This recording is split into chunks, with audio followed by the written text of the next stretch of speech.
네, 안녕하세요 학부모님들. 저는 다원교육에서 수학을 가르치고 있는 수학 강사 양도윤이고요.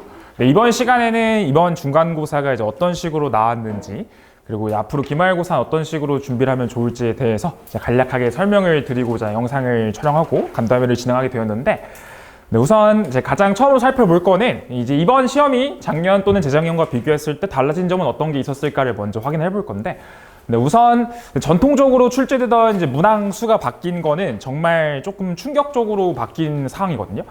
항상 양정은 15 더하기 3, 18문항을 유지하는 추세가 5년 넘게 지속이 됐는데, 이번에 처음으로 이제 객관식이 18개, 서술형 2개에서 20문항으로 바뀌었습니다. 그래서 어떻게 보면 장단점이 있어요. 일단 장점은 18문항으로 이제 바뀌다 보니까 소위 13번부터 18번 요게 이제 킬러급 자리가 될 텐데, 13번에서 17번 이 준킬러 문항들의 객관적인 난이도가 사실 작년, 재작년에 비해서 많이 쉬웠습니다. 그래서 애들이 분명 앞에서 12번까지 여기까지만 시간 세이브만 잘했다면 13, 17 문제 자체는 그렇게 어렵지 않았기 때문에 우리 아이가 수학적으로 조금 부족하더라도 노력을 충분히 많이 했다면 꽤 괜찮은 성적을 받을 수 있던 시험이었습니다. 그래서 보통 사실 양정은 까놓고 말하면 우리 애가 수학을 좀 친다, 수학적으로 재능이 있다? 그럼 사실 공부를 조금 덜 해도 잘 볼 수 있는 시험이었습니다. 15 더하기 3이다 보니까 그 어려운 사고를 해낼 수 있냐 없냐가 중요한 시험이었다면, 이번에는 좀 특이하게도 준킬러의 난도 자체는 좀 떨어지다 보니 노력을 많이 한 친구라면 충분히 고득점을 받을 수 있던 시험이었다. 이게 첫 번째 특징이 되겠고요. 네, 두 번째는 이제 작년부터 부교재가 이제 올림포스 고난도로 바뀌었습니다. 그래서 보니까 이제 작년부터 부교재에서 많이 연계를 했고, 올해도 그럴 것 같아서 애들이 부교재 대비를 열심히 시켰는데, 아니나 다를까 이제 12번까지 중에서 부교재 연계 굉장히 많이 됐고, 준킬러에서도 한 문제가 부교재 연계로 나왔습니다. 그래서 특히나 이제 올림포스 고난도가 이제 올해 23년 개정판이 나오면서 이제 문제가 굉장히 이제 지엽적인 문제가 많고 계산이 지저분합니다. 사실 부교재 제가 객관적으로 봤을 때 좋은 책이 아닙니다. 그러니까 올림포스 고난도가 시험에 나오니까 보긴 봐야 되지만, 이걸 메인으로 공부한다고 해서 제가 봤을 때 수학적인 수학적인 실력 자체가 성장하는 데는 크게 도움이 되는 책이라고 생각하진 않기 때문에, 저는 항상 진도 다 마치고 나서 정규반 마지막 두세 타임 정도에 부교재를 한꺼번에 제가 생각하는 주요 문항을 뽑고 해제를 한 방식으로 진행을 하는데, 네, 제가 뽑은 문항에서만 다 나왔기 때문에 저희 반 애들은 전반적으로 부교재 문제들을 어렵지 않게 다 푼 것 같고요. 네, 마지막으로 아까도 말씀드렸지만 이제 비연계 문항들도 기존에 출제되었던 아이디어와 거의 똑같이 나왔습니다. 보통 이런 적이 없었는데 이번에는 유독 문항수가 늘어서 그런지 비연계 문항들도 애들이 충분히 봐왔던 주제의 출제가 되다 보니까 우리 아이들이 공부만 열심히 했으면, 제 워크북 열심히 풀었다면 충분히 점수는 잘 나올 수 있던 시험이라고 보고요. 네, 그래서 일단 전반적으로 그 커트 점수를 좀 예상하기 위해서 저희 반 애들 성적을 좀 봤을 때, 일단 한 친구가 이제 아마 100점일 것 같은데, 일단 100점이 나왔다는 것 자체가 네, 시험 난이도가 그렇게 높진 않았다는 걸 방증해 주는 거로 보시면 되고요. 제가 봤을 때 이 두 번째 이제 김모근, 저 친구가 2월 달에 방학 특강부터 들었던 친구네. 저 친구가 처음에 이제 양정 기출 테스트를 봤을 때 60점대였는데 이번 시험에 객관식 2개를 틀렸습니다. 아까도 말씀드렸지만 수학적으로 좀 부족한 친구도 열심히만 공부했다면 충분히 고득점을 확보할 수 있었던 그런 시험이고, 제가 봤을 때는 아마 1등급 컷은 객관식 2개 정도 틀려서 한 90점 정도 전후반으로 보고 있습니다. 그래서 서술형 좀 감점을 고려했을 때는 88, 89 이 정도 1등급 컷 보고 있고, 네, 2등급 컷은 객관식 2개 서술형 감점을 조금 더 당하거나 객관식 2개 서술형 2번 저 박몽은 저런 친구들 같은 경우 아마 2등급 때 배치될 것 같고요. 그래서 3등급 컷은 아마 80점 이 정도가 3등급 컷이라고 봅니다. 그래서 아마 제가 봤을 때는 시험 난이도가 전반적으로 그렇게 어렵진 않았기 때문에 아마 80점대 부근에 자기가 공부를 좀 열심히 한 친구들이 아마 굉장히 많이 몰려 있을 겁니다. 그리고 작년에도 그랬지만 기말고사는 이제 도형의 방정식이 들어가는 단원이다 보니까 분명 편차가 굉장히 심할 겁니다. 기말고사는 선생님들이 별로 어렵게 내지 않아도 애들은 어려워하기 때문에 이 80점, 우리 아이가 이번 중간고사 때 80점 이상만 받았다면 기말고사에서 충분히 1등급 역전도 가능한 점수라고 생각하시면 되겠고, 80점을 조금 맞지 못했다면 현실적으로는 이제 2등급, 3등급을 목표로 가는 게 맞다고 보고요. 그래서 이번 시험에 80점 중후반만 받았다면 꽤 괜찮게 본 시험이라고 생각하시면 좋을 것 같습니다. 그러면 이제 전반적으로 이번 시험이 어떻게 출제되었는지 가볍게 볼 건데, 아까도 말씀드렸지만 앞부분 특히 1번부터 한 7, 8번까지는 올림포스의 숫자 바꾼 수준이었습니다. 그래서 애들이 체감 난이도 자체는 그렇게 어렵지 않았을 겁니다. 거의 완전 똑같습니다. 그냥 문제 뭐 바꾼 것도 전혀 없고 그냥 기존의 아이디어를 그대로 그냥 숫자만 조금 바꿔 출제가 되는 거고, 뭐 7번 문제도 연계 문제는 아니었지만 제 워크북에 있는 거랑 거의 숫자만 바꾼 수준이기 때문에 아이들이 초반을 풀 때는 아마 자신감 넘치게 다 풀었을 것 같고요.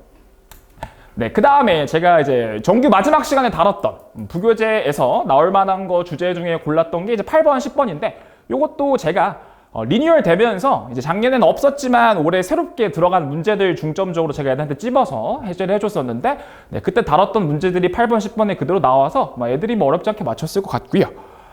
네, 이제 11번부터가 조금씩 어려운데 사실 11번 역시나 부교재에서 숫자 바꾼 수준이기 때문에 애들이 시간만 있었다면 사실 요거는 어렵진 않은데 이제 계산이 좀 까다롭다 보니까 11번 자리에 들어가는 거고, 이제 12번부터는 이제 거의 부교재 연계 문제는 거의 없습니다. 그래서 12번부터 보면, 네, 12번. 보통 이제 양정고는 함수 문제를 굉장히 중요하기 때문에 제가 함수 문제를 굉장히 세게 다뤘는데, 제가 수업 때 했던 이 절대값 그래프보다도 훨씬 쉽게 그냥 단순히 숫자로만 나왔기 때문에 애들이 어렵지 않게 풀었을 것 같고요. 네, 13번 역시나 이제 과거 모의고사 기출 변형 문제로서 이제 2P 소수 조건은 동일하나 2P만 3P로 바꾼 거라서 아마 공부를 좀 열심히 했다면 13번까지는 술술술술 풀렸을 거라고 봅니다. 그래서 이제 중요한 게 이제 14번부터겠죠.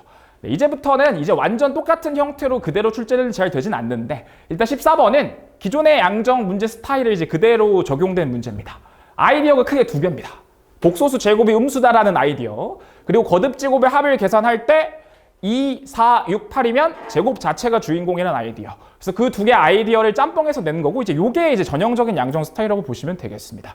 그래서 이것도 애들이 똑같은 문제는 풀어본 적 당연히 없겠지만 창작 문제이기 때문에 공부만 꾸준히 열심히 했다면, 두 개 아이디어를 잘 기억하고 있다면 뭐 기존에 풀어봤던 거랑 크게 다르진 않고, 네, 15번이 유일하게 이제 준킬러 문제들 중에 부교재 연계 문제입니다. 네, 요 문제 역시나 리뉴얼된 교재에 이제 새로 들어온 문제이기 때문에 제가 이것도 수업 시간에 다뤄줬습니다. 풀이법이 굉장히 특이해서. 이것도 기존이었으면 연계가 준킬러 자리에 나오면 작년만 해도 훨씬 더 어렵게 바꿔서 냈는데, 네, 이 문제 역시나 뭐 훨씬 어렵게 바꾸기보다는 단순히 그냥 답만 조금 더 생기게.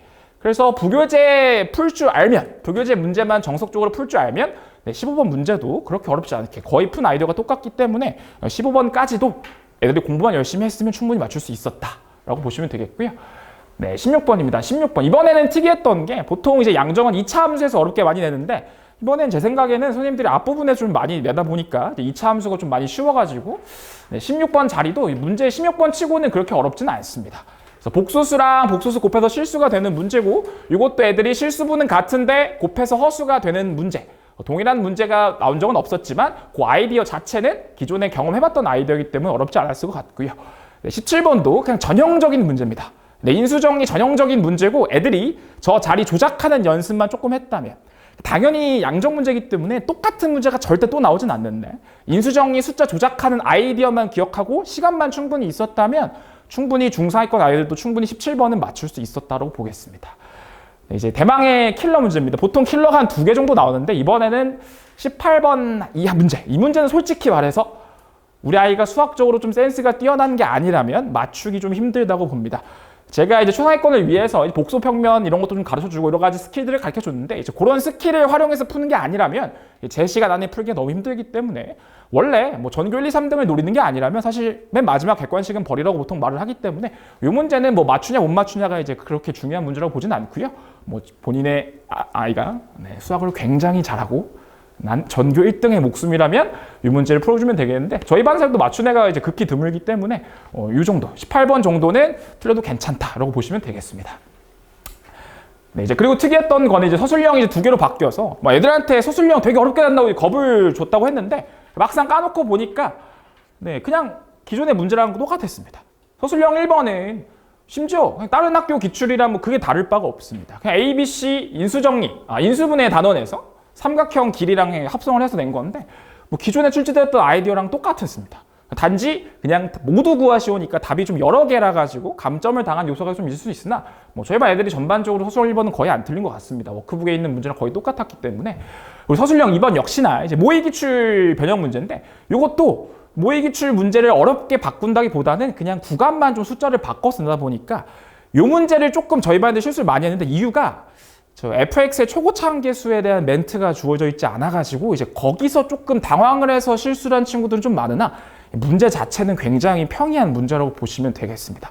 그래서 결국에 쭉 훑어봤을 때 느낀 점은 이제 20문제로 바뀌었는데 만약에 이게 기말고사 때도 이제 유효하다면 아마 기말고사 때도 뭐 작년처럼 킬러 문제를 많이 낸다기보다는 그냥 전반적인 난이도 자체 준킬러를 조금 수를 늘리고 시간을 좀 빡빡하게 가는 방식으로 그대로 중간고사처럼 낼 수도 있는데 사실 양정이 이제 매해 한두 번씩은 박살을 한번 냅니다. 작년에도 아마 2학기 중간고사가 1등급 코스 78인가 아마 그랬을 겁니다.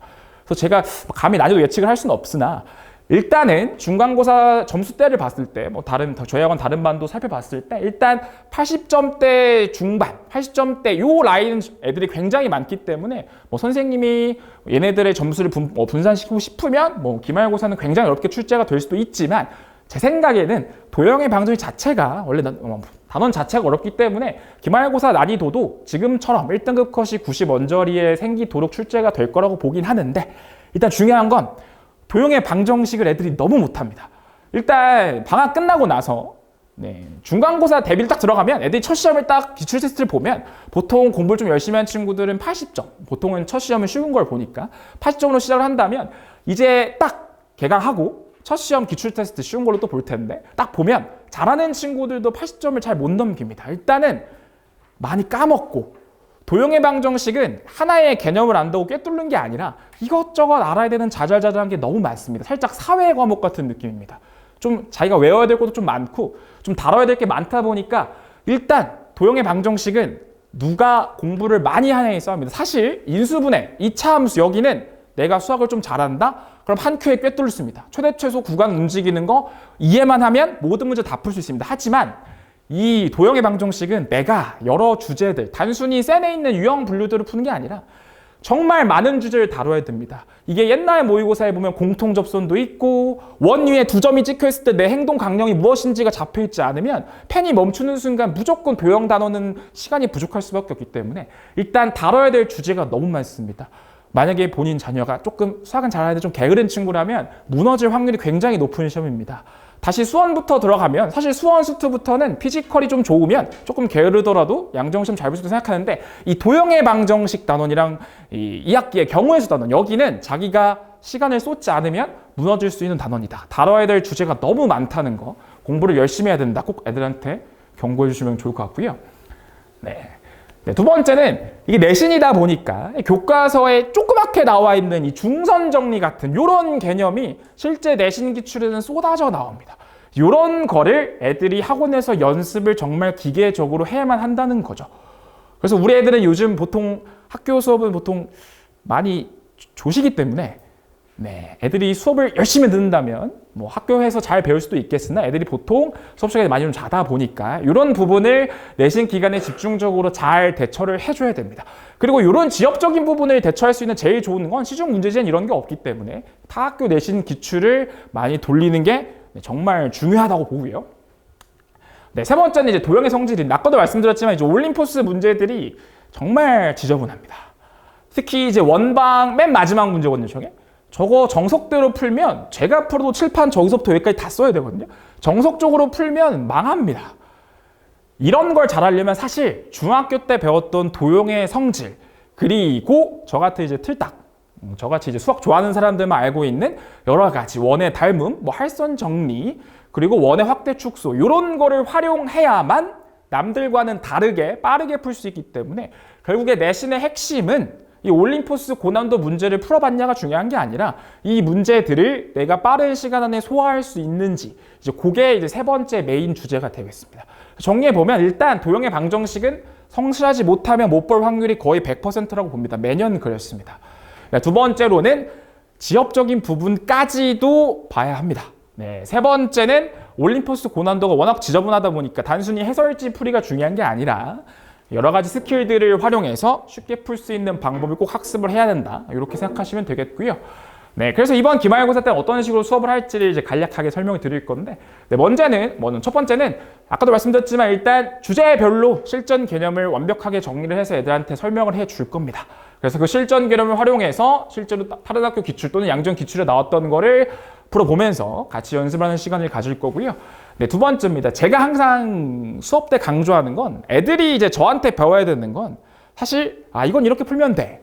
이거는 애들이 한 2, 3등급까지는 받을 수 있지만 결국에 1등급까지 넘어가려면 우리 아이가 문제를 봤을 때 이건 2단원 문제니까 이게 필요하네. 이게 필요하면 어떤 개념이지? 요 생각을 할 수 있는 연습이 중요한 거라서 사실 내신 기간에는요. 제가 애들한테 질문을 정말 많이 할 겁니다. 요거는 이제 요게 궁금하네. 요게 궁금하면 뭘 해야 되지? 요게 본인 스스로 대답이 훤히 나오는 친구들은 특히 집에 갔을 때 숙제할 때 별 거리낌이 없겠지만 내가 물어본 질문, 제가 수업 때 얘기한 질문에 곧바로 대답 못하는 친구들은 반드시 숙제를 할 때 수업 때 했던 제 생각을 다시 한번 읽어보고 왜 양도희는 저런 생각을 하지? 왜 나는 저 생각을 못했지? 저처럼 생각을 하는 게 정말 중요한 거거든요. 사실 본인이 KMO 나가서 상 받을 정도가 아니라면 웬만한 친구들은 저보다 수학적 사고력은 제가 조금 더 앞선다고 보니까 저처럼만 풀면 이 문제를 봤을 때 저처럼만 생각을 하면 누구든 충분히 1등급 100점 다 맞을 수 있는 거기 때문에 항상 수업 때 우리 아이들이 배워야 되는 건 제가 물어본 질문, 제가 궁금한 걸 본인들도 똑같이 궁금해할 수 있는지 이걸 메인이라고 생각하시면 되겠고요. 네, 마지막은 이제 학교별 반이니까요. 네, 부교재가 항상 정규 마지막 한 두세 타임 정도의 부교재가 중점적으로 들어갈 겁니다. 아까도 말씀드렸지만 두 개의 주요 문항들, 유사 문항, 다른 학교 규칙에 나왔던 문항, 그리고 이제 리니어를 듣다 보니까 제가 특별히 몇 문제 찍어가지고 이번에도 정규 마지막 시간에 다 다뤄줄 건데, 아까도 말씀드렸지만 올림포스 문제들이 이제 수학적으로 발전을 한 데는 그렇게 이제 도움이 되진 않습니다. 네, 그래서 올림포스의 전 문항을 수업 시간에 다루진 않고요. 주요 문항, 수학적으로 도움이 되는 건 제가 워크북에도 그대로 싣고 변형 문제도 싫지만 좀 지역적인 문제들은 그 마지막 정규 한 두세 타임에 소화를 한다고 보시면 되겠습니다. 네, 마지막으로 이제 내신 때는 항상 이제 매 시간 기출 테스트를 보고요. 네, 다른 학교 기출을 사용을 하나 양정 스타일로 제가 편집을 해서 객관식 서술형 점수 맞추고 해서 최대한 양정스럽게 만들어서 보고 있습니다. 그래서 이제 매 시간 시험 보면 항상 정규 시간 끝나고 테스트 오답까지는 하고 가는 게 중요하고, 사실 제가 봤을 때 애들은 나중에 가다 보면 숙제하는 것보다 이제 시험 보는 게 본인들이 더 배우는 게 많다고 생각을 하거든요. 왜냐하면 숙제할 때는 그냥 아무 생각 없이 풀지만 시험 볼 때는 그 시간의 압박 속에서 내가 이걸 이 시간 안에 풀 수 있는지가 중요한 거니까요. 사실 제가 봤을 때 우리 아이가 이제 개념이 부족한 게 아니라면 성적을 올릴 수 있는 제일 쉬운 방법은 시험을 많이 보는 겁니다. 특히나 저희 학원 최상위 반인 경우에는 아마 시험의 비중이 저보다 훨씬 더 높을 겁니다.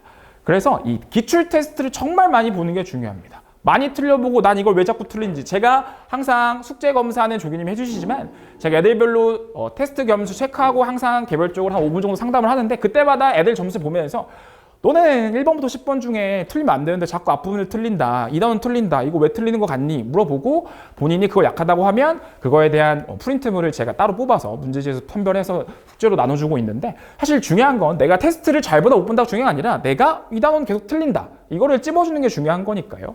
항상 우리 아이들이 좀 귀가 시간 늦지만 이제 저랑 이런 맨날 이렇게 상담을 하면서 이제 그런 취약 단원을 해결한다고 보시면 되겠고요. 네, 다음은 이제 자체 교재인데, 수업 교재는 다 자체 교재로 진행을 하게 되겠습니다. 그래서 수업 교재와 자체 워크북 이렇게 두 종류로 진행을 하고요.